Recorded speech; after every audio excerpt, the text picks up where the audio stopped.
You're listening to a Frequency Podcast Network production. March Vautour is the 1%. He made his fortune in oil and cryptocurrency. He's handsome, charming, and has a heart of gold.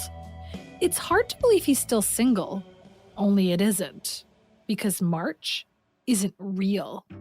He's a serial grifter and romance con artist who's tricked women and men across Canada, the US, Vietnam, and the Czech Republic out of over $1 million. And that's just what we know of. His trail of destruction has led to heartbreak, bankruptcies, foreclosures, and even PTSD. How could you not be a psychopath? How could you ruin so many people's lives and not care and walk away? It's dark evil. Romance fraud, business fraud, investment fraud, medical fraud. You know, they say a really good liar puts some truths in there to make it easier and make the story more believable, because he has conviction about that because he knows it's true. He goes by Marcel. He goes by Mark with an M-A-R-C and M-A-R-K. He goes by Andre. He also goes by Dre. We know him to go by Andy. We know him to go by Martin. We know him to go by March. I think he has a character that he's built for each one of them. He doesn't work. This is his job. He is good at what he does. Say, you know what? Bravo. You're good at what you do. But we're good at what we do too. And we're going to get you. In episode 5, you heard the story of Nicola, a 20-something tourist on a work visa from the Czech Republic who unwittingly met Mark at a hostel in Toronto and ended up homeless on the streets of British Columbia. You heard how Jody and her partner, almost too easily, tracked Marcel down in Nanaimo. You also heard how, despite the warrants, police reports, and barrage of evidence, the police did not care, and Marcel escaped by jumping out of a 2-story window. That was in 2019. Over the next year and after the media blitz, new tips keep coming in, but none of them are active. People recognize Marcel from a past encounter and get in touch through the Stop the March Madness campaign. Fast forward to May 2020. Remember in episode 1 when I mentioned coming across that article with that dreadful headline, "Duped Women Go After Charming Alleged Con Man," and the social media comments that infuriated me? Well, we're about to come full circle. After reading the article and learning more about the case, my Pink Moon partners Maggie, Evan, and I reached out to the ladies. And over the course of the next 4 months, we begin documenting the stories of Marcel survivors from coast to coast. It's now September 2020, and the pandemic is in full swing. 2 weeks to stop the spread has turned into half a year. By this point, we've become close with Jody, Kim, and Andrea, and have a private group chat going between all of us. It's a tough time for me personally. My mom had just been through major surgery and is in the hospital when suddenly, Andrea messages the group. It's March. We have March. A flurry of texts then becomes this frenzied phone call. It's titled, "We Found March" in my notes. And to our dear listeners, this episode is going to be a little different. It's the first time our cameras and microphones were rolling on an active tip. The episode is captured in the moment, so you'll hear variations in environmental sound and audio quality. I took this call in the hospital hallway. Okay, here it goes. The phone call from a dreary afternoon in September 2020. So Jody missed the part about that Andre's pretending to be working for the Canadian Embassy and he's got some money for friends of international students. Fill me in. So I get an email from this guy and he says they have been a victim and are still a victim of this guy, that he's staying with them. They lost about $1,500 so far. He's asking for $2,000 more. They're both foreign students, and Mark said he's part of the embassy. So the guy that I'm talking to isn't the guy that primarily is his friend. He's just kind of a friend of the other friend.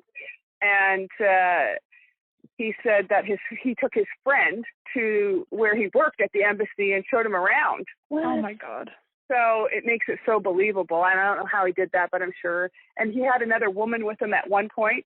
So there's probably another lady out there that's being ripped off.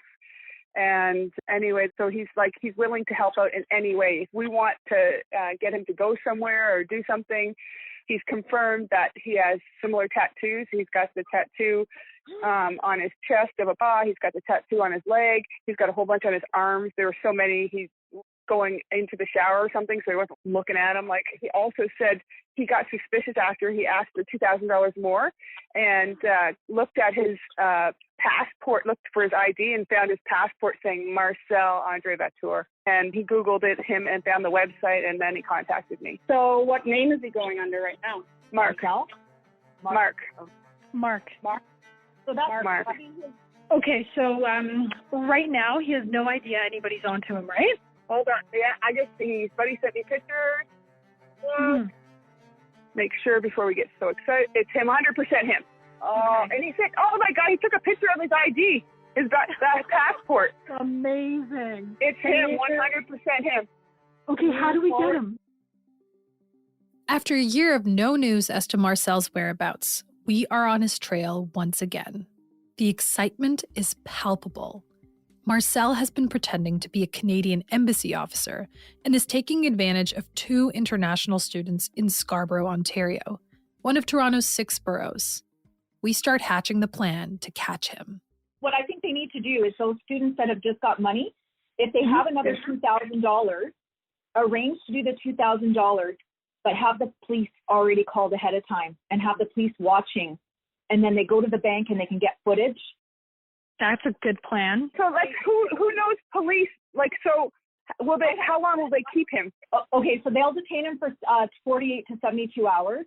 I'll call my consul. Are you 100% sure about that? Yeah. Because we need to serve him with the 20 other, like everybody else needs to serve the papers. Detain him. But once they get him, they can detain him up to 7 days, my constable told me. Cops know, and they bring him in for 48 hours of questioning, and they think that they don't have enough evidence to release. We can have a constable call their police detachment, say, no, we have a bunch of warrants for this guy, and we've got a bunch of charges against him, and we want him detained for longer. They can hold him up to 7 days. Hey, dude, to buy some time, I'm just getting some money wired to me. Just be careful. And you know what? If he knows he's getting money, just say, I have to get some money wired to me because I only have so much I have. Exactly. No, he already knows they don't even have the money. Like, because remember, right? Yeah. So, like, he had to go to the bank to get, like, he's always taking from people who don't have because they have no recourse. Because they have nobody who's going to fight for them, right? So why don't the guy pretend that he's like, I don't have the money, but, you know, maybe I can get a credit I can call my card mom and dad. What if he says his cousin has the money? Or you know what? Yes, that's what I was just going to say. They're just going to get somebody else involved and say, I got this guy who's willing to help you out or something like that. Or I got a relative that's willing to whatever. After a few more minutes of back and forth, we hone in on a path. Okay, so what's our plan? Like, what should we do? Are we going to go with this money thing? What about if Amelia just goes to one of the police stations there and just kind of shows them, like, okay, this is what we're up against. He's got a warrant in Quebec. He's got a warrant in Winnipeg. Why don't I do that? We need advice from other police than Toronto police. Yeah. So that we don't appear that they're entrapping him, right?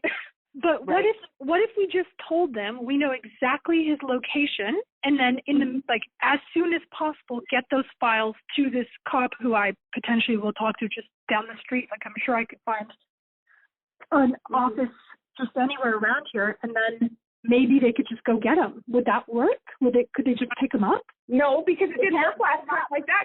Last time we called and they said there's no warrant, only in Quebec and in Manitoba. So the warrants didn't require a pickup. We begin realizing this is similar to what happened in Nanaimo and with JB in Nova Scotia. Let's look at this, how it's happened in the past. So JB gave him money, and the police said there's nothing they can do about it because he gave them money. Us videotaping him, giving him money isn't breaking the law. He isn't breaking the law. They have to get him on a phone saying, are you going to pay me back? Like, when do you think you're going to pay me back? What are you needing the money for? That's the shit that we have to get. That's what we do. But then we have to get the money, right? So that's got to be the thing. And the cops can maybe help us with that. Like, look at, we've got this guy. What if I just go to the police station right now and I quickly ask them, here's the situation. What do we do right now? Like, what can you do? How can you have his location? They might look at his warrants and say, okay, yeah, we can probably push the Winnipeg warrant and get it extended, and we'll pick him up and transport him to Winnipeg. Winnipeg is a big one, but so is the one in Quebec, that Marguerite. Yeah. And then we have other victims there that if they know that if he's detained, they might come forward. That's next door. They might pick him up because he's right next door to Quebec and he's right next door to Manitoba. But let's be serious here. They didn't do it last time. Why are they going to do it this time? Because the last time he was in BC, and the furthest warrant was Winnipeg, which is 3 provinces over. We found him in Ontario. Now that the Chatelaine articles out and all that kind of stuff, like maybe they'll be more, it was Ontario, and they more wouldn't seriously because they'll be able to see what an impact it's had. We're at the same situation again. It doesn't hurt for Amelia to go. Yeah. Are you going to go down with the whole file? You know, that stuff that you photocopied from me, Amelia? Yeah, luckily I have that all on my phone. Yeah, let me just go right now. Actually, it's going to work with me. I'm in the hospital with my mom. So I leave the hospital and Uber to the closest police station. I come up to the doors, and to my extreme frustration, it's closed. There's a sign that says, due to COVID-19, you can't just walk into the station. They're closed to the public. It's anticlimactic. As I make my way back to the hospital, I message the ladies in the group chat. From there, everything happens so fast. Kim catches the first flight out from Victoria to Toronto. I head home after a long day at the hospital. It's now the weekend. The next morning, me and Evan, who's our co-founder and in-house cinematographer, and also happens to be my husband, race over to pick up Kim from her hotel room and make our way to Scarborough, where Marcel has been conning the international students. Over back and forth text, Andrea arranges our meetup, a Starbucks next to where they've been living and where Marcel has been staying. Their names are Fan and Andre. Fan is from Vietnam and Andre is from Ukraine. FYI, we're excited, so there's a lot of talking at once and a lot of cars whizzing past.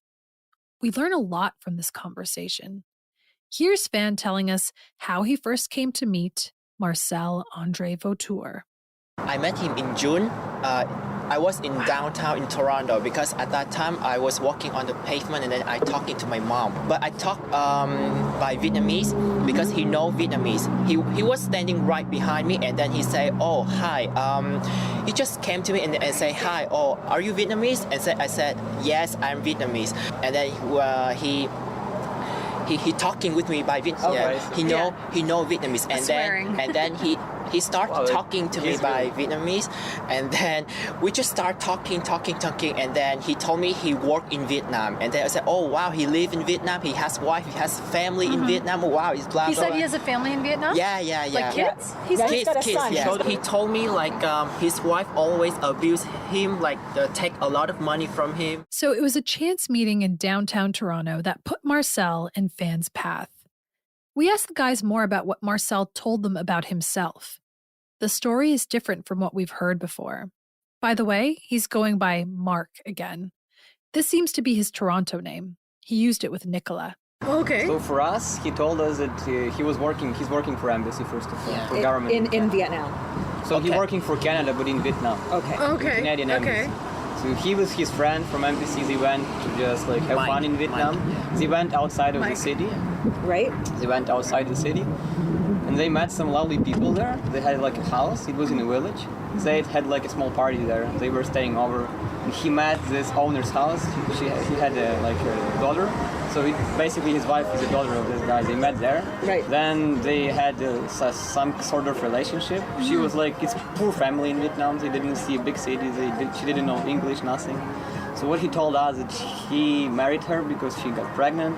They moved to Vietnam and they were staying in the house. So he's basically his son. So we've always thought that this was his son, but he has told other people that it's not. So most of the victims didn't even know he had children anywhere or that he'd ever been married. And he's got 3 children here and actually in Quebec. Yeah, Andrea told me. Yeah. So we always thought that this was his girlfriend and that he got her pregnant and that he did, that was his son. Because he doesn't look Asian at all. He does. Yeah, he is. Yeah, he's definitely mixed ethnicity. Because I saw the picture. Yeah. We only had one picture though. I was really surprised. Yeah. Okay, so we start talking, and then he told me he worked in Vietnam, everything in Vietnam, and then I asked him, so what do you do in Vietnam? So he told me, oh, I work for embassy in Vietnam. Like he worked for embassy in Canada, but in Vietnam.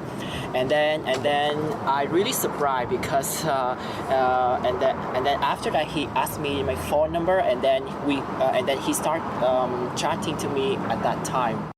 Over the next few weeks, Mark and Fan start spending more and more time together. Eventually, Fan introduces Mark to Andre. The guys tell us that Mark then attempts one of his tried and tested scams on Fan.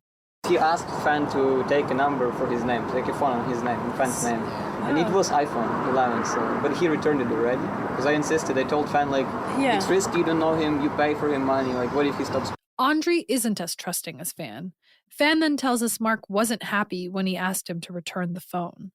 And then, the day after, I told him, Mark, I'm so sorry because I'm just afraid anything bad happens. So I think we should cancel that plan. He's very mad at me. He very seems aggressive. Yeah. And then he told me I get him trouble, anything. And then it seems like he makes me feel really bad. Everything is my fault. Yeah. So he is known to do that with phones. He one time bought 10 phones under another guy's, a victim's credit cards, got all the phones, and then he sells them off.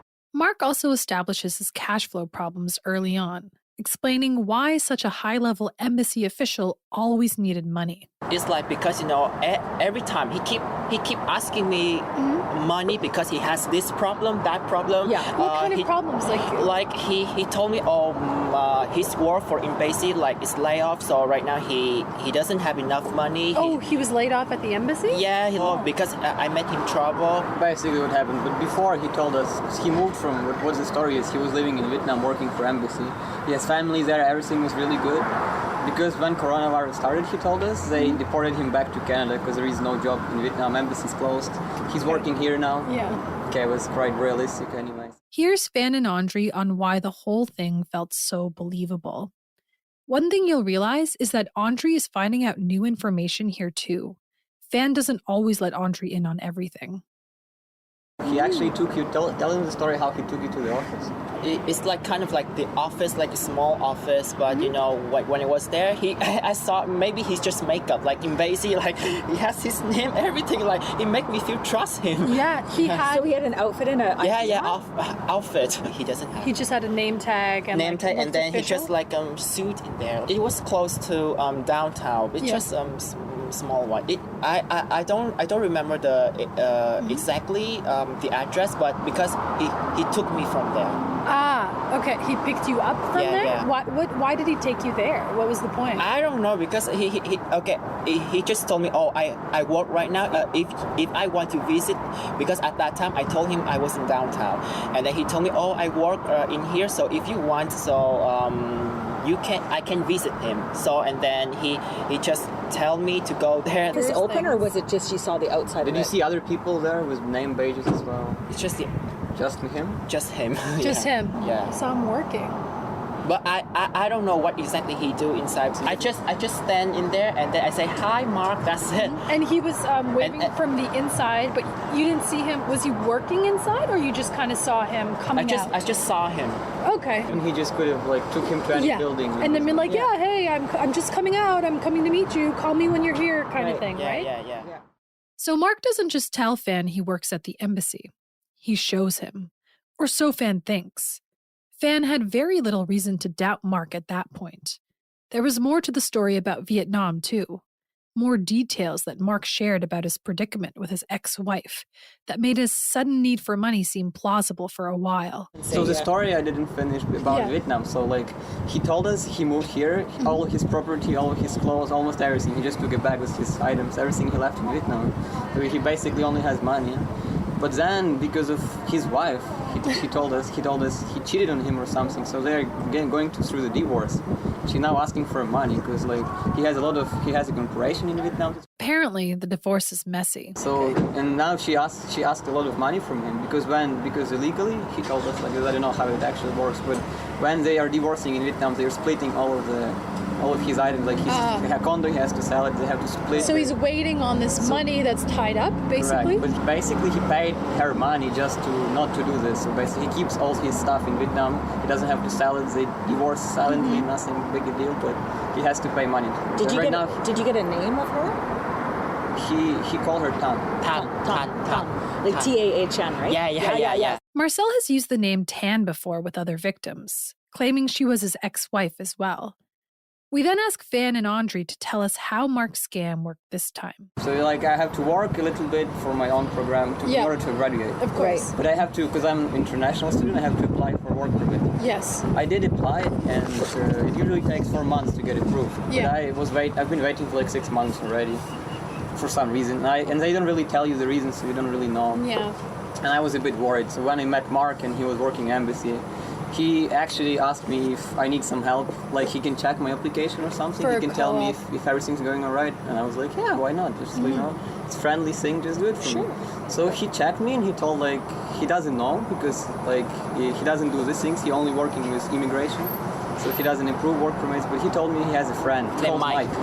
Yeah, Mike is a common theme as well. Yeah, and how does he know Mike? Mike is his best friend, like working in embassy too. They were both working in Vietnam, and they both came here, and they both work here. Mike is working with approving, declining work permits, and Mark, his job in embassy was to like more customer. He was communicating to people who apply. He was responding to emails. He was talking to applicants. So Mark can't get the work permit done, but Mike can. And apparently, Fan even met Mike, or someone Mark alleged was Mike at a Tim Hortons, of course. Anyway, Mike could apparently help Fan and Andre. He decided to help me, and he offered me to check. So he contacted Mike, and the other day he told me that Mike took a view on my profile. He's also not responsible for my application. There other people are. But Mike told him that it's taking 6 months already, so it's supposed to be probably, most of all, it will be declined because it's taking way too long. Usually it's getting declined. And he offered me like he can help me with that. Sure. He can ask Mike can ask any people. So Mark says his friend Mike can help Fan and Andre. Fan wants to get his permanent residency, and Andre needs a work permit. Andre pays Mark $600 for Mike to check on his work permit application, and Fan pays $1,000 for help securing his Canadian permanent residency.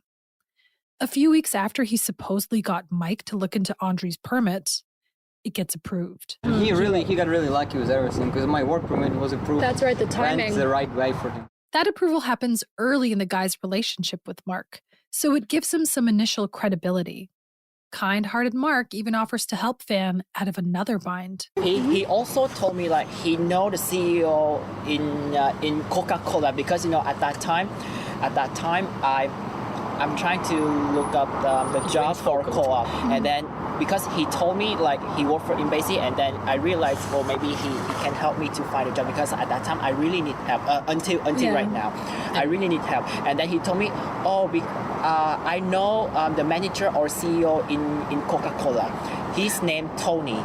And then maybe I can ask him in Coca-Cola they do co-op job relate to my program, and then he told me he can help me out. And then I just give him my resume. Mark even has Fan meet Tony in person, just for an initial chat.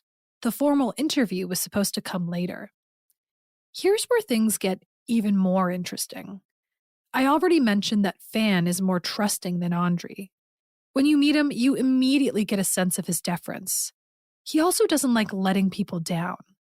It's clear that Mark narrowed in on this right away. Listen to how Mark ends up getting Fan on the hook for even more money. So then Fan asked him, let's tell all of the story. Fan asked him for some reason, without my not knowing that he will make PR for me, permanent residence. Oh, wow. Yeah. So basically, that's what the rest of the story is. But he didn't ask nothing from me yet. Yeah, he was not just yet. doing it. After that, Mark starts calling Andre, who at the time had no idea why. He was calling me.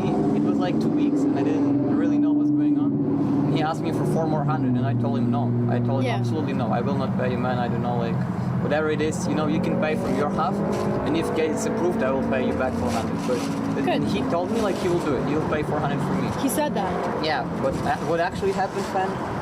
He contacted Fan, and Fan paid 400 for me, right? Okay. That's how he works. That's how he works. Because, let me tell you why. Because at that time, there were a lot of stories that Fan asked him not to tell me. Because, like, he didn't want to make our relationship worse or something. Me and Fan. I see. Right? So That's he's why using Mark, you. he realized like Fan doesn't really tell me everything, so he can more talk to him, more pressure on him. So, Mark found a way to use Fan's kindness against him and convinced him to pay extra for Andre's PR, even after Andre told Mark he wasn't willing to pay anymore. Kim and I then ask more about where Mark's been staying. First, they tell us Mark claims the embassy covers his living expenses, including Airbnbs. And he stays in Airbnbs a lot. I saw him Airbnb account recently. Oh, you did? He showed me his history just to prove his story. Yeah. And it's on his history, like it says Mark? I didn't know because all I saw is just a screen. He was scrolling with all the history, but it was like in the last couple of months, it was like 30 maybe. Oh my God. 30% of the old days, like out of 3 months, 1 month in total, he is spending in Airbnbs. Andre remembers Mark showing him he had 30 bookings in the last 3 months.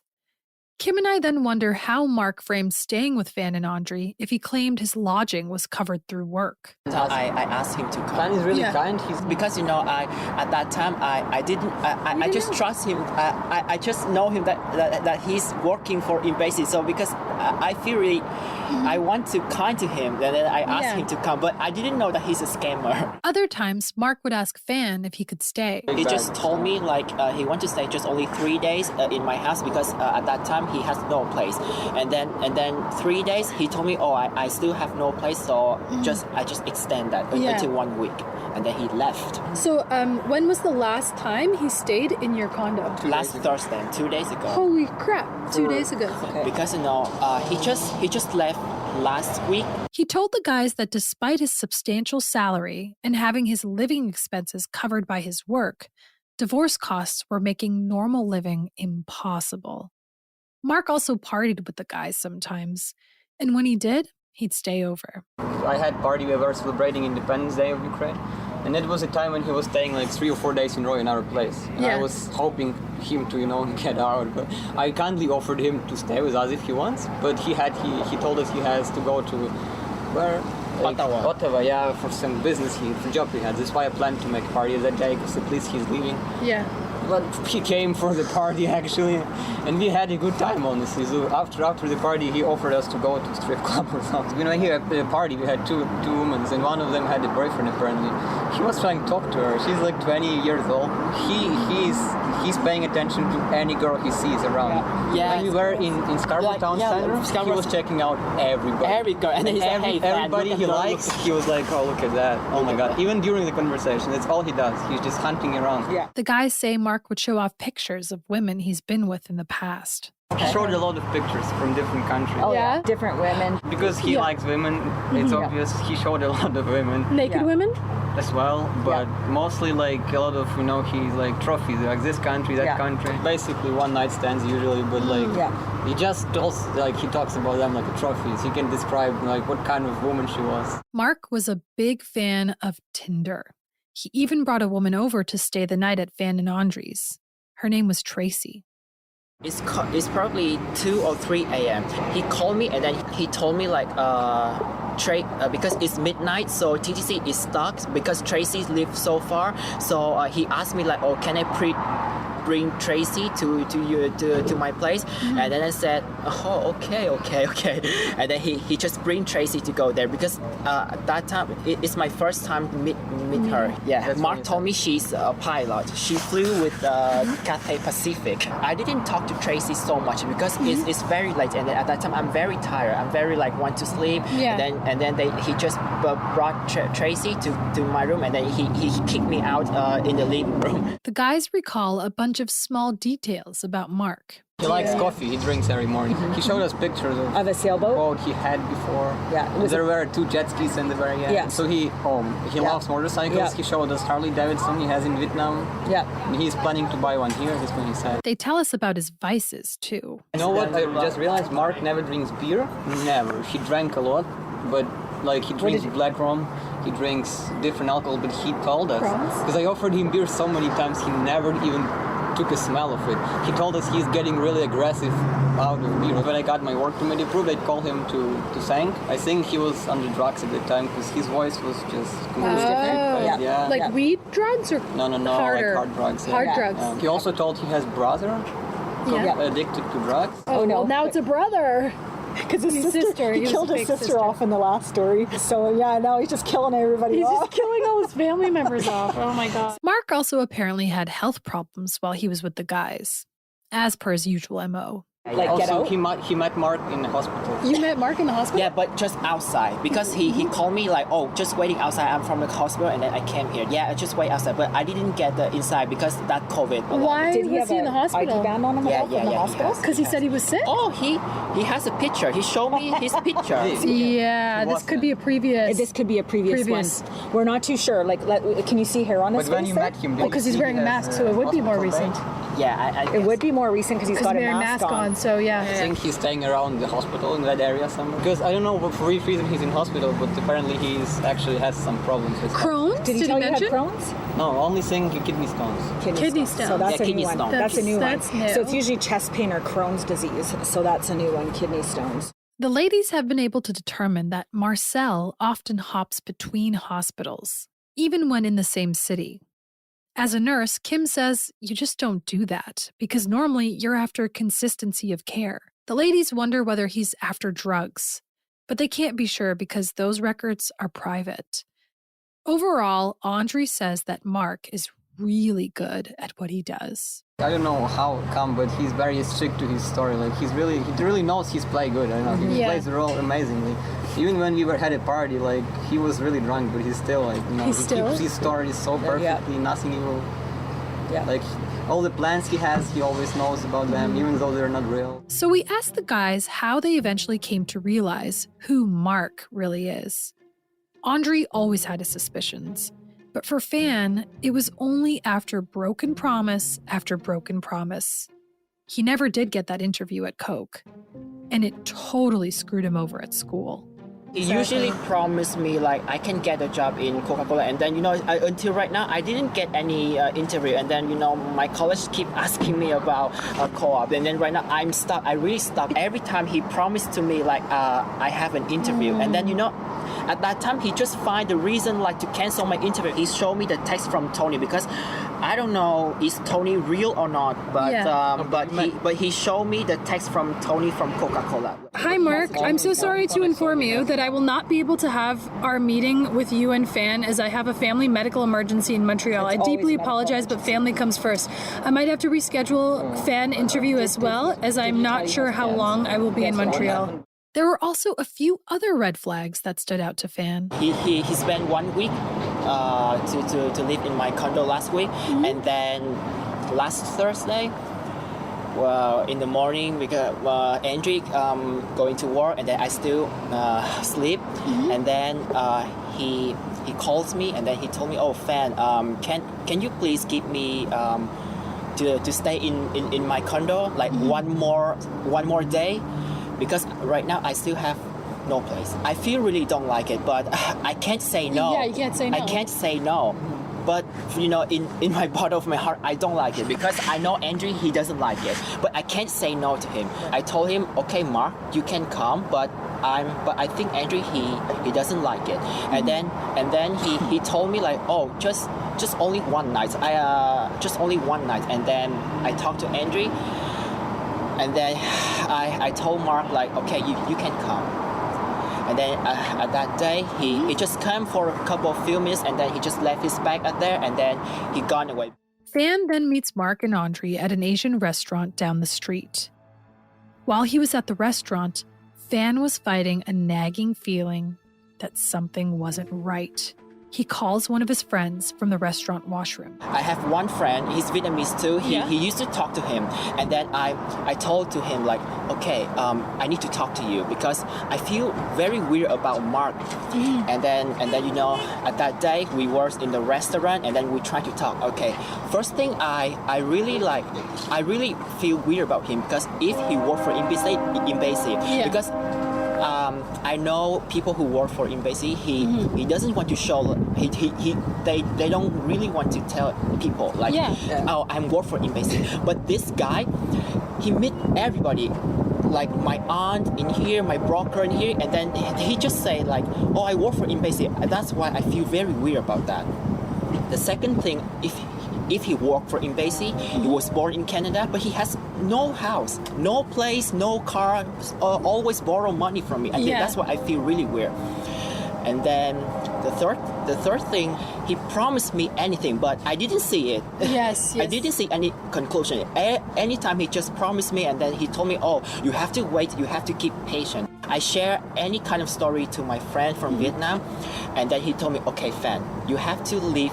You have to come home early because he's still here. He's at the restaurant. And then when I came to my home, I video called to that friend, and then I told him, okay, he left the bag in here. Fan tells us that Mark never left his backpack unattended whenever he was over. When he was living in my room, when he goes to the washroom, he just take the bag in there, and then I just told him, "Hey, why you take the bag in there? You just take the clothes in there. Why you take the whole big bag in my washroom? Just only take a shower in 5 minutes." With some encouragement from his friend, Fan takes action. And then that friend told me, "Okay, try to find the ID, the piece of ID or driver license or anything," and then took a picture. And then at that time, my friend told me, "Okay, try to find the ID." And then luckily, I found the passport. Fan takes a picture of the passport.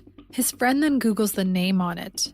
Marcel Andre Vautour. That guy in that bar, he looked up that name on Google and then he found, oh my God, Fan, you have to trust me. This, oh my God, a lot of criminal history in here. And then I tried to Google on that time again, oh my God, he lied to me, everything he lied to me. And then, he just came home and then I said, oh my God, I have to put the passport in his bag. He just knocked the door and then Fan opened the door for me and then, okay, I just wait a minute. And then I set up everything. I just normal. And you were acting normal. Yeah, but I acting normal, but inside my body, I'm very scared about that. Of course. I couldn't sleep whole night, and then I text to Andre, like, oh my God, Andre, you have to trust me.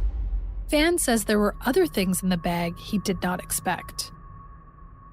He was looking for passport in his bag. He found 20 credit cards. Yeah, like a bunch of credit cards, but it seems like it's not on his name. It's not in his name. Yeah. As we're sitting there at the Starbucks, Marcel is texting Fan, and he's not happy. He was laid off very recently, what he told us, because of Fan. Because of he's always taking him somewhere. He's asking him to go for a party. We asked once invited him for a party here. He told him to give his cell phone back, and like all these stories he made against him. He so tried to blame on me. Everything is I'm my laid fault. off because of you, because you take me there. I'm working. I can't. My schedule, I have. So he's trying to guilt trip you into believing it's your fault that he's laid off. So now he's in this shitty position. Now you got to help him. Now you have to compensate. Mark is now putting pressure on Fan to pay him the rest of the money for the work he and Mike supposedly did to secure Fan and Andre's permanent residencies, which have not even been approved. The guys are trying to stall. They've told Mark Fan's mom was hesitant about transferring the money, but now is having issues at the bank. Kim and I are hoping to coordinate a sting where Mark will show up at Fan's to pick up the rest of the money at the same time that we get the police to intercept. But the whole situation is so complicated. Remember, we can't just walk into a police station. And legally, we actually have no idea what to do. Kim's arranged a call with a police contact in Southern Ontario to ask for advice. We're now exchanging information with Fan. He's sending us Mark's messages, pictures, emails. and other evidence from his phone. How long is it going to take to get the documents for you? Because you have a bit stressed relationship now. He's waiting for money. I know. Yeah. You're procrastinating the deadline. What we're doing is we're talking to a police officer right today. After today. After at 1 p.m. So we'll be able to find out more of what their recommendation is for like how to move forward. Yeah, because we have to be careful that we're not doing like an entrapment, or they can't use that in court, like if we entrap him. But what's interesting here is that he's got money from you in the way that he has got money from you. He was pretending to be a government official. Yes, that's right. big. That's huge. Maybe if there's any text messages from him saying I work for the embassy, or if there's any. I recorded our conversation. It's like a bit more than 1 hour. It's a very recent one. Good for you. It was all about the PR and work permits. This was huge. Through Andre and Fan's quick thinking, we now have Marcel on tape pretending to be a Canadian embassy officer, literally in the process of conning these guys. It had to be worth something to the cops. Before we move on to what happens next, I want to play you some of that secret recording. It really brings to life Marcel's duplicity, his commitment to his lies, and his desperation. So it's Mark, Fan, and Andre on this recording. Here's Mark trying to convince Fan not to cancel his permanent residency application and to pay him back for the work that he and Mike already supposedly put into securing it. All this for $2,400. Yeah, because fuck, you guys are all there. You just have to wait. You're all ready to get it legally, normally, without any issues. That if we turn around and cancel, and November comes, he might not get it, depending on what the circumstances are going to be in the near future, because we don't know about the coronavirus. So, well, that's a thing I don't understand. We understand, but anyway, the fact that you asked to make PR for me when I didn't ask for that, that's what I don't like. So, you understand that PR is not just 1,000 or 1,800 or 2,000. How much more? It's like 5-10, man. 5 to 10. That's what you told me once. But that's what they charge, in between 5 to 10,000, right? So for me, because I know you guys were students and don't have a lot of money, what I decided to do, which I told you, was to work Mike's hours. I don't know if you understand that part. I understand. So I had to work 16.5 hours for Mike. Mike makes $42.50 an hour. Right, so basically, when I work for Mike, it's like I'm working for free for you, basically. So Mike said there was a balance of $2,400 with the 400. There was $2,400. There's still a $2,400 balance now. So I thought it was 26, but it's 24. So me, I was doing that as a favor for you. For later on, when you get PR, you could have paid me back. The 2,000 would have been okay because everybody would have been settled. That's fine. So I'll work Mike's hour. But with the whole divorce, my lawyers,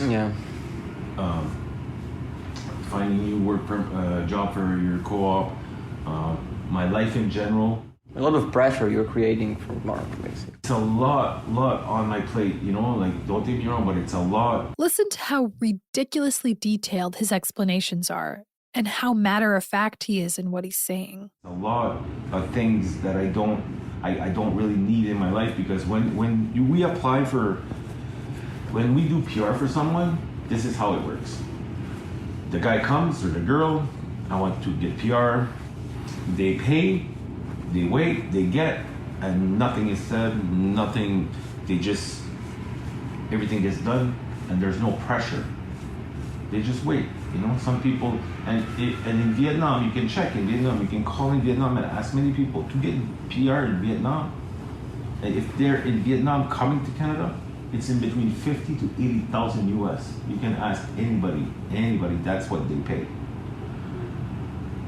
Here in Canada, because you're always in Canada, it's less, 5,000 to 10,000. In India, it's 50,000 plus. LMIA is 80,000 off the bat. They will pay 80,000. So Mike thinks like this.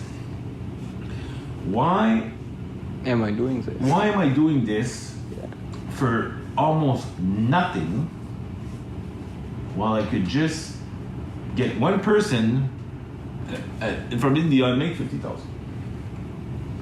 So then I said to Mike, no, he's a friend. Give him a cheaper price. He's one of my friends, remember? He's considered, close to family. So me, he says, well, work my hours. If they don't have the money, there's a balance of 2,400 left. Work my hours to come up with the 2,400. So I said, okay. So I started working his hours. So I worked 16 and a half hours until my boss caught me with Mike's computer, logged in under Mike's name. So when my boss seen that and the whole cancellation of the phone, it triggered them, like, why are you working Mike's file under Mike's name? And remember how Fan told us that Mark blames being laid off on him? Here's the logic behind that one. And I had to come up with a story in my head. I can't say, well, it's for fun, So I had to come up with a story to them to say, okay, listen, so me and Mike, that's why I had to talk to Mike right away. I had to call my coworker to see where Mike was so nobody would know. I had no phone. I could not contact my coworkers. I could not tell them, yo, I'm not at work right now, but go to my computer, I'll give you my password, and log in. So they know that I'm logged in at least, but I was 45 minutes late because you had... At the beginning, when we went to get the phone fund, you said, don't worry, can I put it on my name? I said, I only need it for 2 weeks, remember? Okay, it hasn't been 2 weeks. I'm just wondering why the decision changed so much quick. Be honest, we can be all honest, we're friends, You'll notice Andre is playing along here, sort of being Mark's hype man to make him feel like someone's on his side. Listen to how much pressure Mark is putting on Fan. Mark does such a lot for you. As I told you, I'm just afraid something happened, like your credit is getting wrong or something, and then the money can't pay them, and then they're going to fine me because it's under my name. Do you understand? Well, you have to say that from the very beginning because I would have never got the phone. But for me, it created a whole pack of worms. It created a lot of problems, and then my boss came to me and gave me a written report, and he looked at me, he says, 2 weeks no pay, and he reprimanded, I have to go in front of a board now to fight my case to keep my job. And I've never in 21 years had this issue at all, which is hard for me, it's very hard. When this all happened, and he said, you can't work for me anymore, just tell them to pay me, but you guys can't. Because you don't have the capital. You told me you don't have the money to pay. I talked to Mike last night. He's like, yo, bro, I work for that, man. He's like, because I told him, I said, the only option... He got this 1,000 already. I said, the only option there is to cancel or pay up the 2,400. And he told me, he's like, yo, I worked. I got it done. I don't know why this is happening though. So me, it's creating conflicts with him for future. Here's Mark again, keeping meticulous records of completely made-up figures, just like we saw with Jody. Listen to the conviction and the sleaze. So when I calculated everything, so if you go 16.5 times 4250, $700. So basically, I'm telling you how much I lost, okay? Plus 70 for the SIM card that I had to go buy because of the phone. There's so much. There's probably $800 that I worked for nothing, that I lost. Do you understand? And everybody works for money. You work for money. You work for money. I work for money. We all need money to live. 2 days ago, remember when September, I called you and I said I have to go to the bank because I have to pay my credit 30%, 29.99 on my credit card. 29%. Do you understand? 29%. Okay, so 29% of 2,000 is a lot of fucking money. At the end of the month, I have to pay back. So me, I was like, holy shit, what do I do now? What do I do now? What do I do now? What do I do now? What do I do now? So I just went, and like I told you, I have to pay Mike because you didn't have the money to pay Mike, right? You told me I only had $80 in my account, right? So I had to turn around, take my time from work, go to the bank on my break, take money, go meet Mike, give Mike the money, go back to work, no break. You know what I mean? It happens a lot. So I take a lot of time for you, Fan. And here's Mark trying to make Fan feel bad for following up on the Coke job he promised him through his CEO friend, Tony. It's a lot of time and a lot of pressure. And with Tony, I can't guarantee that you're going to have the job with Tony because I don't fucking know. I can't twist Tony's arm like this and say, fucking hard, Fan. I can't understand. No, but I can't. I am trying, but I called him so many times. You just have to realize no job for you, okay? Unfortunately. He tried his best, but... I called him like almost every second day while his mom was dying in the hospital. If your mom, okay, so an example. If your mom was in the hospital with COVID, dying in ICU, would you care about somebody that wants a job at your work? I guess no. Well, that's how he feels. So I you know, he tells me, yeah, I'll be there on Thursday, but I'm not sure because, you know, I have to deal with my mom. I'm sorry. Tell no, it's not okay because I need for you to understand first. And then I talk to him, and then he makes me feel like I'm a fucking idiot because I know what's going on. I know his mom is dying, so I would not call him every 2 days, you know. But but you ask him. But you ask him, and me, you know, because I have a nice heart, I do it.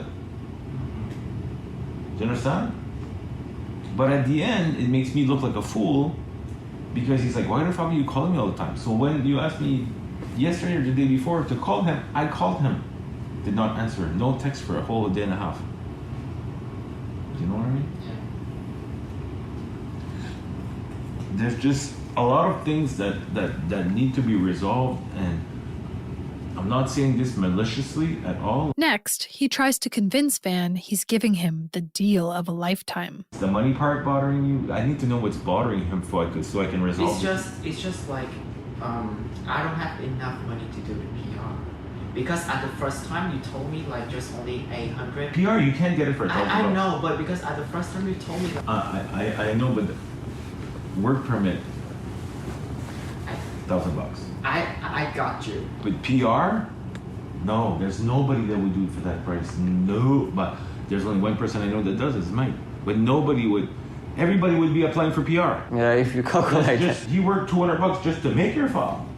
And then he only charges $1,000, so he only makes $800. He's gonna say, fuck that, get the guy from India. It doesn't make sense.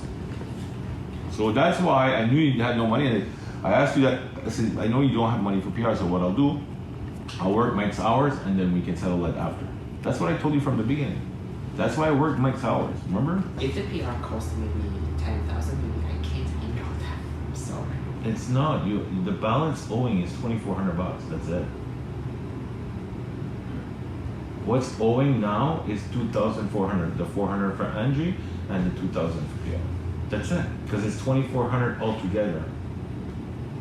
Do you understand? So if I would count the hours that I work for Mike, which comes up to $800, you know, with the SIM card and all the bullshit that happened with the phone, then it wouldn't be $2,400, it would be $3,200.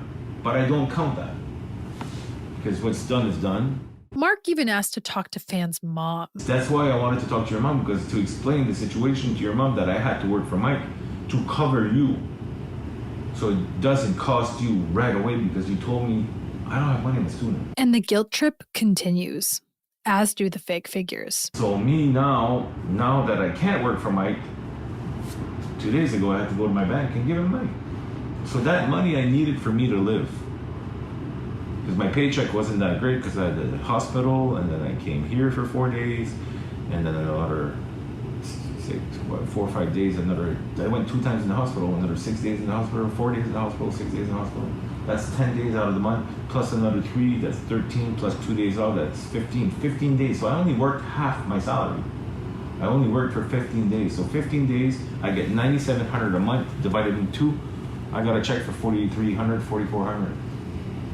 I only got half my check, and then I had to give $2,000 to Mike for you. And here's Mark lecturing Fan on how to be a good friend. It's wild. I totally know you have a really good heart, Fan. You're a really good person, you know what I mean? Yes. But you have to understand that some people, because something might happen in the near future that, you know, like especially with your friends or coworkers, that you have to be careful not to ask them too much. Because it can be very stressful for them. you know? And for me, it's a little bit stressful, to be honest. Like, I'm very stressed. I'm super stressed right now. Because I'm doing a lot for you that I shouldn't even be doing. You know what I mean? You're just, friends are just friends. But the constant, like, like PR, like basically the PR, the job, everything that's been the fun right now, you're just creating more problems, right? So for me, it's like everything is coming at me like this, bang, bang, bang, but I have still my own issues and my own problems at work. You know, my life, my condo I can't fucking sell, I need to buy something here. Sometimes you have to put yourself in other people's shoes, you know, before bothering them. Do you know what I mean? And not me, no. It's not me what I'm saying. We're friends. If we can't say what we truly feel as friends, it's not good, man. Vietnam, they have a different way, right? Okay, don't get me wrong, but in Vietnam, Vietnamese people have a different way of communication. Yes. Interaction with people, communication. You know, it's always, I invite you for coffee because you're white and I want to have a business deal with you. That's how it works in Vietnam, right? Yeah. Not here. Here it's the same as Ukraine. I invite you because you're my friend. There's no business deal. But I never do that, dude. I never do that. No, I know, but you make me feel sometimes. Sometimes you make me feel like that. You know what I mean? Because I just woke up 2 minutes ago and you still ask me the first thing. So Tony, do you think Tony's going to be, do you know what I mean? And I'm not even, I don't have a quarter of my coffee finished yet. It's just, for me, it's like, I hope that Tony comes through because I worked so much for this shit to happen, but I can't guarantee because he is his own person. Do you know what I mean? I'm trying so fucking hard. Your intentions were good. You have good intentions. I think you have to communicate more with people prior when it comes to their life. Yeah, basically, no joke, it's true. It's super stressed. Super stressed. Lawyer, time, condo. I can keep going, huh? Job, fucking asshole of a boss. Checks on my shoulder every day. At this point, even though Fan knows that he and Andre are secretly recording, you can feel the pressure getting to him. Listen to how Mark tries to work Fan to do his bidding. Okay. My mind is blowing up. Oh, don't let your mind blow up, fine. Yeah. Chill out. It's pretty easy. Okay, I think he needs time now. But I need time. I need time to focus. But did you understand everything? That's important. Yeah. Did you? Yeah. You have to think everything. Go get a coffee, sit somewhere by yourself, think about everything. But it's so hard for me to make a decision, right? It's like, should I still keep about PR, right? But if you explain it correctly to your mom, I think she would understand and want you to keep PR, to be honest. Because where we're at right now, you already paid like that. You're already there. You're gonna get PR. You're already there. I don't know why. I mean, if you want to cancel, that's fine. It's gonna create a little bit of issues for me. But you're already there. I know it's a lot of stress, but you know how you're feeling right now? Your mind's gonna blow. I feel like that every day. Let's take a break. A hard conversation, yeah? It is, because it needs to be settled, and I think it's normal between friends that things are said truly and upfront and right there. Now it's affecting me personally, so we just need to deal in a different way. If it's the problem of you finding 2,000 for your PR, maybe in installments, I guess. Don't take this wrong, Fana. It's just so hard for me to make a decision. There's not really a decision to make because the PR's fucking almost there. Do you know what I mean? Yeah. I don't scare. I just feel stressed. But I need time. I need a couple of days to think about it. Yeah. Just let me know. And then I will text you later. Because right now I'm also stuck. I don't have a job, so my money also running out. Andre thinks Mark was taking pleasure in the deception. The very last conversation we had, he was he was enjoying having this conversation. Yeah. He enjoys, that we are so stupid. And for Fan, the whole thing affected him on a deep level. At that day when I realized that he's a scammer yesterday, I also crying. I was crying yesterday. You were crying? Yeah, Andre saw that. Yeah. We've heard so many stories about Marcel's schemes by this point. But this rare-in-the-moment glimpse really demonstrates how Marcel operates and the callousness of his cons. Kim and I are now thinking this might be the smoking gun. At this point, we start to piece together our next steps. Although Kim and I have a call with the police soon, we know the guys need a way to hold Mark at bay for a little while longer. Here's what Fan has told Mark so far. 2 days ago, he asked me he asked Andre to remind me, and then I told him, okay, my mom right now, I asked my mom already, and then she's going to transfer money to my bank accounts, but because today is Sunday, so the bank doesn't work, but it will be come to my bank account maybe on Monday or Tuesday. We realize though that Mark is expecting the usual e-transfer. So really, he has no reason to meet Fan in person, which means we won't be able to catch him because once he has the money, he'll disappear. Here we are brainstorming. What about is there any reason that he would have to come over if you asked him like for a favor or something? Like what could you need from him? Like usually he told me like he has no place, no food, nowhere to live, and then I asked, I usually told him like, oh, if you still didn't find a place, so you can come here until you can find a new place. But right now he has a place. Do you like make a lot of Vietnamese food? Because I know he likes Vietnamese food. Yeah. Usually I make a lot of Vietnamese, and then when I make, and then I just take a picture, I send it to him, and then I ask him to come, and then I can share to him. But sometimes he comes, sometimes he doesn't. As we're strategizing, Fan gets another text from Mark. Okay, I will show you my text. Fan, do you think that your mom is going to do the deposit and that I will get on Monday, as Mike is asking me? Also, I'm not working for 2 weeks, and I'm a bit worried that I won't have anything to eat. I have $50 left. Fan reiterates the same message to Mark that the money is coming. We tell him to play it cool. He tells Mark that there's some sort of issue at the bank, but the transfer should be happening in the next couple of business days. Kim, Evan, and I say bye to Fan and Andre. I drop Evan off, and then Kim and I head over to her hotel. She's made plans to meet with a friend for lunch who she thinks could be our muscle if we need to do a citizen's arrest. As we're driving, she calls her cop connection. He tells her we need to contact a detective who is working in Fan and Andre's area. So that's what we do. Here's that call and an inside look at what it's like trying to make headway on this case. Oh, hi. I was wondering if I could please speak to a detective. Okay, perfect. I'm speaking with an actual detective? Okay. What I am calling you about is, just to introduce who I am, my name is Kim, and I am out from BC. I flew in a couple days ago. I have been trying to catch a criminal for about 2.5 years now, and we got a lead on him on Friday from 2 people that are being defrauded as we speak. And I just met with these 2 guys. So this guy, if you need his name, the criminal we're talking about, he's got warrants in a bunch of different provinces.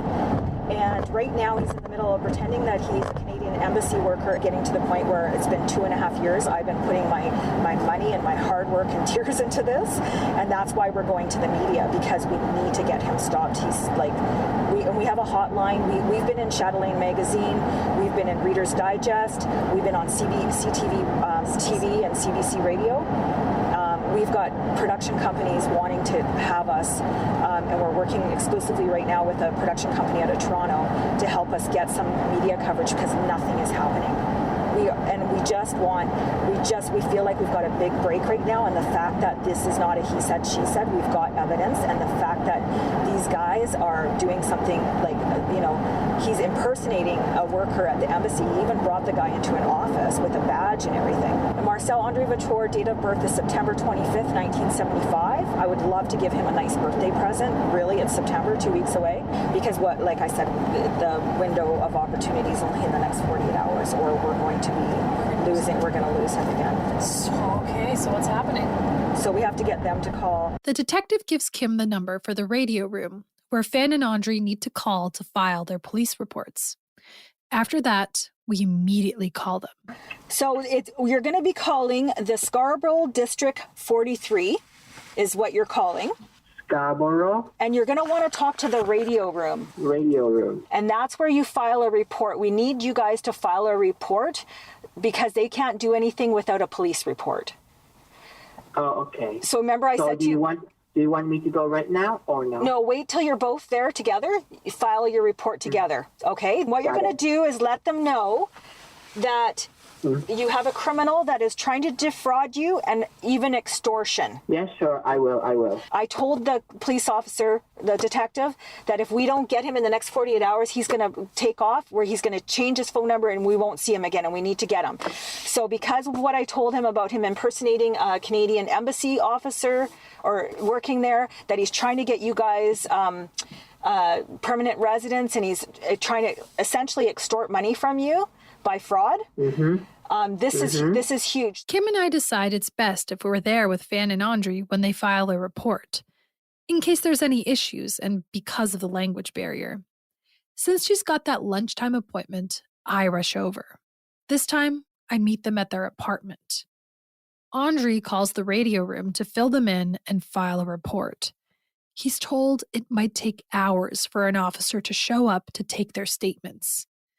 Me, Fan, and Andre decide to reach back out to the detective Kim spoke with earlier and see if we can get him to escalate the report, given that Marcel could disappear at any moment. Here's that call. Oh, and it's fresh hell trying to use the automated police line. 911. If you know the extension of the person you're trying to reach, please dial it now. This press is 4 to insane. speak the name of the person you're trying to reach. To end this call, press 9. There are 9 matching names. Rob at extension. No! No! Yes! At transferring to Okay. at extension. That's 0. Hello, my name is Andre, and I think you talked today to Kim Nicholson. She's one of victims of this scammer. And actually, I called the police because we want to file a report on him. But the thing is that it's gonna take like a couple of hours probably for them to come because they don't know when. So I don't know if you would be so kind to influence on that somehow, so we can talk to them as soon as possible. I would be so kind to what? To speed up the process. Maybe you can send. No, there's no way to speed up the process. Obviously, I understand it's trying time and it's a difficult situation for you, but I mean, the unfortunate reality is Toronto is a massive city, and Oh yeah, we understand. I don't know if Sorry. you've seen the news lately, but there's a lot of very serious crimes going on. We have to prioritize based on sort of personal safety, right? So when an officer is available, they will certainly attend, but I can't give you an estimated time of arrival or tell you Yeah, I understand. or tell an officer to go there now. It doesn't work that way. We wait hours for the officer to show up. Our initial call was in the early afternoon, and when the officer arrives, it's dark already. Definitely after 8 p.m. After the whole thing is done, we're all stunned and emotionally exhausted. It felt clinical and condescending. Here's me recounting what happened to Evan later that night. Oh, and excuse the squeaks. Our dog is obsessed with his rubber ball. Yes, he speaks to Fan. He speaks to Andre. He goes back to Fan. He says, "What made you decide to Google him?" Why is that important? I don't know, but he asks him, and then he said, "Well, because he keep making Because promises. It felt unnatural. unnatural, etc., etc." Yeah. What did you find when you Googled him? He said, "Okay, I found these articles." He's like, "Which ones?" He's like, "I found the CBC article," and I had my iPad out just because I knew that this might happen. So he went to the exact CBC article, and he wrote down a date for the article, and he wrote down the information of the article. He's like, "What does this article say?" On answering. So Fan said that he is a criminal and da da da da da. And then I was like, "Officer, if you like, I could provide you the context." I'm like, "I'm just here. I can get the main victim, one of the victims, on the phone." I was like, "I'm a documentary producer, and I'm working with the victims on a podcast and video documentary." So then he starts asking me questions about my relationship to the women, and I'm just like, "I'm a documentary producer." I was like, "I've been working with them on the case. We've been putting together information for many months." I'm like, "So I'm here because one of the victims, Kim, has flown in from British Columbia because this is the closest they've come in years after he's and I put it really eloquently in the moment, but I was like, he's devastated the lives of over 12 women and countless other victims. And he's like writing down exactly what I'm saying, different types of fraud that he's involved in, et cetera, et cetera, et cetera. He just wanted a high level overview because he kept telling us there's more important stuff that's happening right now. He's like, I just want to get this information and get out. What's interesting, but not really surprising, is how the officer changed his tone when he heard I was producing a show. So first he's like, I want to get out. I want to get this information as fast as possible because I have another case. The detective can deal with it. But then when he heard that I was a documentary producer, he goes, I was going to say that I just want to get this done as fast as possible so I can call the detective who is working on this case so that he could have all the information. So then as he's leaving, so he gets all this information, he goes, I'm going to call the detective. This is my goal. Hopefully Detective is not off his shift yet. And Fan, tomorrow, if for some reason he drops in and, you know, the detective doesn't get a hold of you, like maybe he even said, he's like, Who drops in March. He's like, maybe the detective will want to do a sting. He didn't use that word, but he said, you know, set him up. I don't know. I'm just the officer who reports this. He's like, he'll get in touch with you guys. Like you and Kim. So then he goes, if for some reason he shows up here, this is the number you call and they'll send an officer. So then he leaves, he turns to me and he goes, thank you so much for your work. Thank you for being a documentary producer and helping with their case. And he shakes my hand. Yeah, because he's so scared about the media eyes on him. What the heck? So here's where the real kicker comes in. On my drive home, I get a phone call from the reporting officer. He's like, hi, I'm calling you. I know you're a documentary producer. This is a confidential call. You're not allowed to record it. I was like, okay, I'm driving anyway. Like, I can't record it right now. I was like, no problem. He's like, I just want to let you know I spoke with a detective. And he said that the women have to get a Canada-wide warrant. I'm like, yeah, no fucking way. I was like, he's like, yeah, you go to the Supreme Court and you get a Canada. Oh, you just go to the Supreme. Yeah. He's like, tell them to get a lawyer for this, and there's enough information there to get a Canada-wide warrant. I'm like, officer, they've been trying to do that for years. Yeah. Years. Short of that, he's like, realistically, tomorrow he would be picked up. Let's say they investigate, and then he's let go, you know, a few days later, or detained, and maybe he's fined, and then it's a matter of like civil court. I was like, but there's 3 warrants. He's like, I know, I see those. He's like, but unfortunately they're not in Ontario. He's like, that's why you need the Canada-wide. I was like, really? You don't say.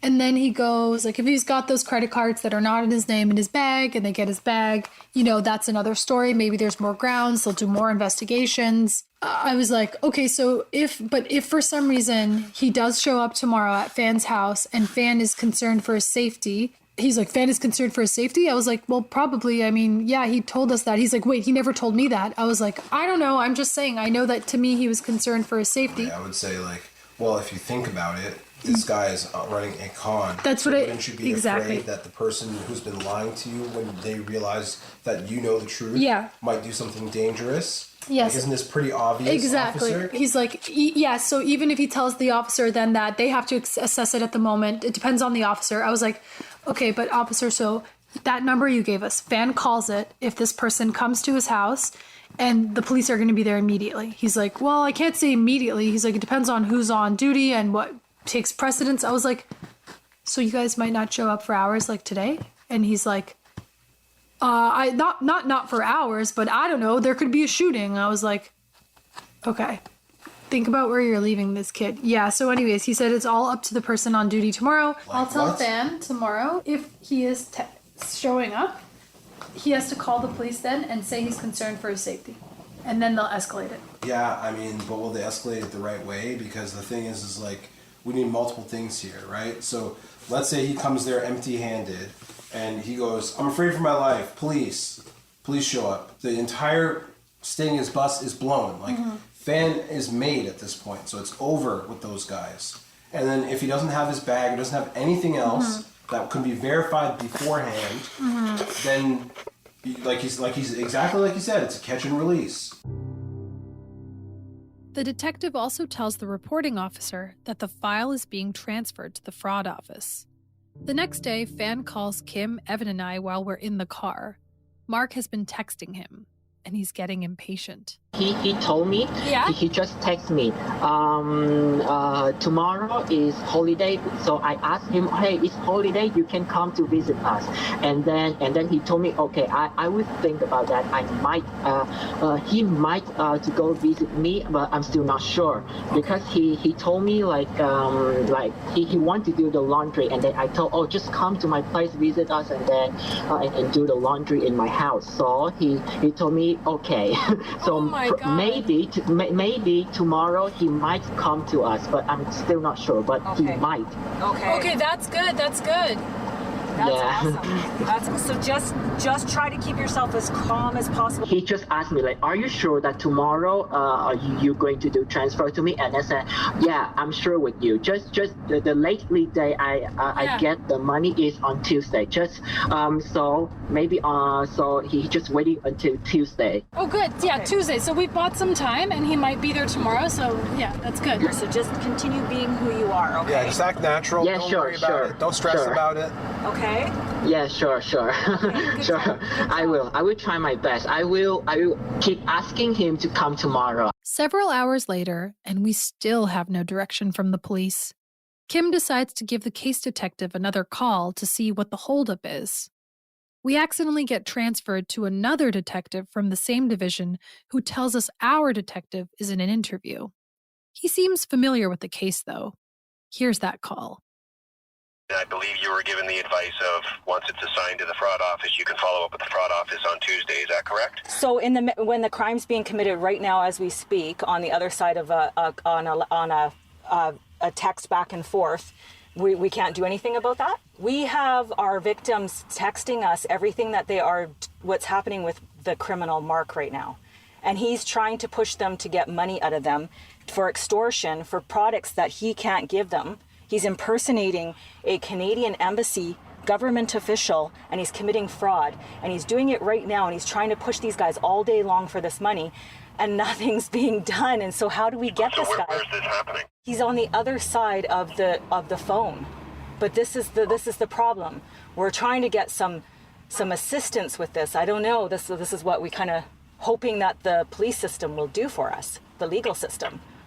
Like, our hands are tied, and it's continued. I've been working on this for 2.5 years because I'm so frustrated, 19 victims I found in 2.5 years.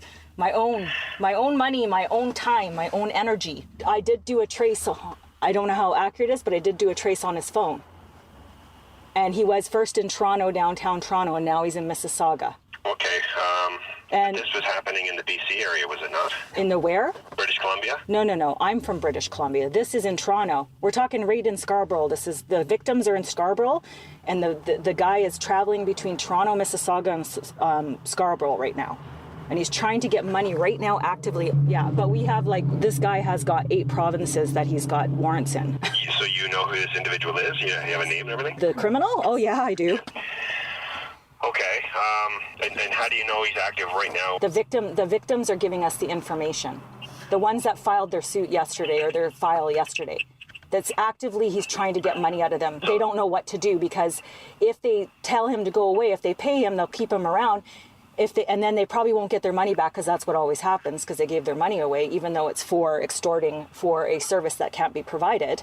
However, he's going to get away, and then we're back at square one. And, I just spent 37 hours traveling from British Columbia to fly out here and drive out here to try to actually get some action, because we got a tip on these guys. These victims were smart enough to go and look him up after they took half of the money. Here's where things start to get circular. Okay, so I don't want to cut you off, but if you want something done about this, if there's a victim that this is happening to in Scarborough right now, then I'm talking to the wrong person.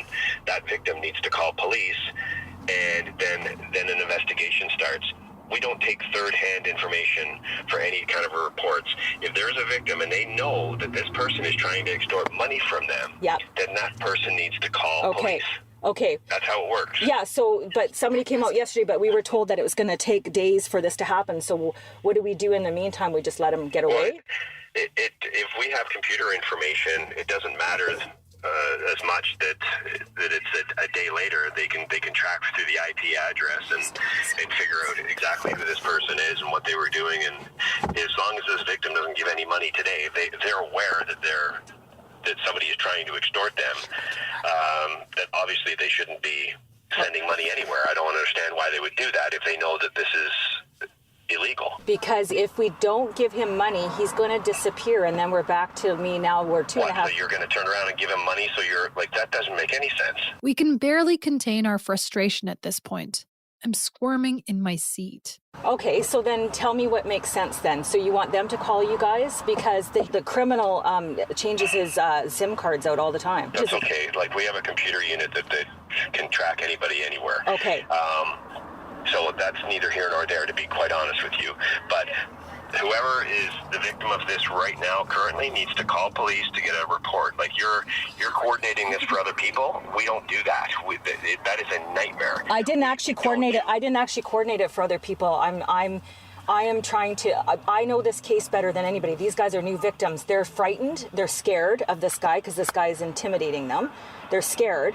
So they're reaching out to us because I know this guy's MO. He's got a few MOs. I've been following him for 2.5 years. Okay, so if they're in a situation where they're being extorted right now, they need to call police, and someone will go there, depending on where they live. Doesn't matter if it's in the city of Toronto, we'll send somebody and take a report. Okay, so what's the difference from them going out to do the report yesterday when it was happening yesterday than today? Was done. And nothing was done. A report was taken and it's going to be passed over. So what's, like, you just want an extra bit of information? Is that all it is? You're asking, I don't know what you're asking me right now. You're saying that somebody is a victim of an extortion right now. Mm-hmm. And I'm saying that person needs to call police, and you're saying, well, what's that going to do? I'm saying that yesterday they did the same thing. They went out and did the report based on the same information, and nothing was being done at that time. So what does today make a difference? Is what I'm saying. They're still being pressured today. So do you want the police to go out again today? Is that what you're saying? That information of today's crime, which would be a separate charge of yesterday's crime, would be added to that report of yesterday. We don't want to get half the story, we want to get the whole story. So if it's happening again today, that same victim needs to call again today. Okay, yeah, got it. All right. Awesome. Okay, thank you. All right, thanks. All right, bye-bye. Kim and I are extremely skeptical about the alleged tracing the detective suggested is possible. This is like so Looney Tunes. I know. But also the idea that they're going to be able to track a SIM card that's in the garbage is insane. That's not true. Like, they could find his latest IP address, but if he's disappeared, he's disappeared. Yeah. They'll track it to a location, but he'll be gone. Feeling totally deflated, we call Fan and Andre to tell them not to send any more money, based on the detective's advice. Deep down, we know what that will mean for the case. This is not lost on the guys. Police don't want you to give them him any more money. What they do want is you guys to call the police again to the radio room and make another complaint that he's pressuring you guys and show them the information you have today. You know, yeah, we can make a complaint and we also have proof of that, but the problem is it will completely destroy the relationship. I know. And I told the police officer that too, and he goes, well, why would you give him more money to stick around? I said, because you guys aren't doing anything. Like, exactly. What else are we supposed to do? The problem is if they send him money now, it's going to not be a crime because it's voluntary, right? Because at this point, they know that you made the complaint yesterday. Like, so it wouldn't be a legitimate crime anymore. It would be probably entrapment. Because you're willingly giving him money, knowing that it's, I don't know. Knowing that he's so if he pressures, just say, hey man, like, hands are tied, sorry, just, it's putting me in a situation and I just, I don't have the money I just don't have the money, I have to wait till tomorrow, and then put it off and then see what the police will do, and then hopefully by tomorrow all the courts are open and the offices are open and everything. All right, thank you. Okay, so we'll talk to you guys soon. Keep us posted and we'll keep you posted too. Later that day, we get a text from Fan saying that Mark told them he might be coming by at 10 p.m. that evening.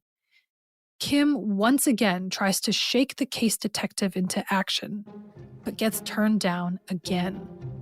So we start laying down the plan for the only thing we can do: a vigilante sting.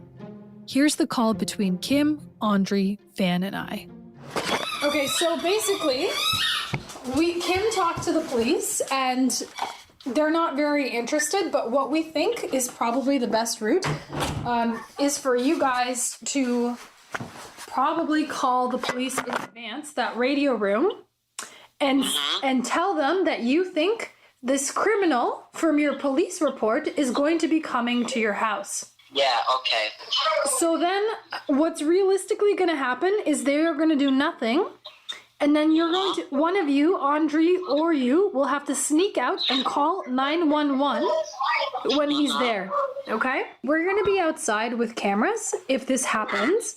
So we'll catch them coming out of the building. But for your safety, obviously, one of you, if he does show up, will have to call 911. So maybe you go outside and you have to take out the garbage. Whatever figure it out and you do the thing. Fan keeps him occupied, and then Kim, myself, and Evan will be downstairs with cameras, just so we film it as he comes out. And you guys are going to be the only ones in the apartment when he's arrested, which means remind the police to take his bag. Say, in his bag, there are credit cards that don't belong to him. Please check his bag. You know what I mean? You have to remember to check, to get them to get the bag. But what if he won't come? Then we'll have to figure out tomorrow. I think tomorrow then you're going to have to let him down or just stop communication altogether. And the police have the file. You know what I mean? The police have it. Okay. And if he ever does show up, then you call 911. The next day, Mark never shows up. We think he could sense something was up. Throughout this entire ordeal, Kim and I had been in touch with Andrea and Jody, who'd been working on the case from their own corners. We update them on the latest status. The next day, Kim is back in BC. We call Nicola to give her an update on the case. But basically now we're just waiting for the police to follow up from the Fraud Bureau, which they're not in till tomorrow because today is a holiday in Canada. Yeah. So it's sort of just waiting and hoping that they'll take it seriously enough. Yeah, that's kind of where it's been left off, right? Yesterday, they were working hard on the French woman who got taken for $90,000. One of the French women that she go to her station and try to get the warrant extended. Ugh. And they told her some nonsense that she had to wait to go to the Supreme Court and put it up there. And I said, isn't that like the legal system's job? Like, you know, you guys see that this guy's criminal, right? And then they said to Andrea, when she was on the phone with the Quebec police, they're like, oh yeah, your chance of a Canada-wide, he has to murder someone. Like, that's what they said. Nice, eh? Crazy.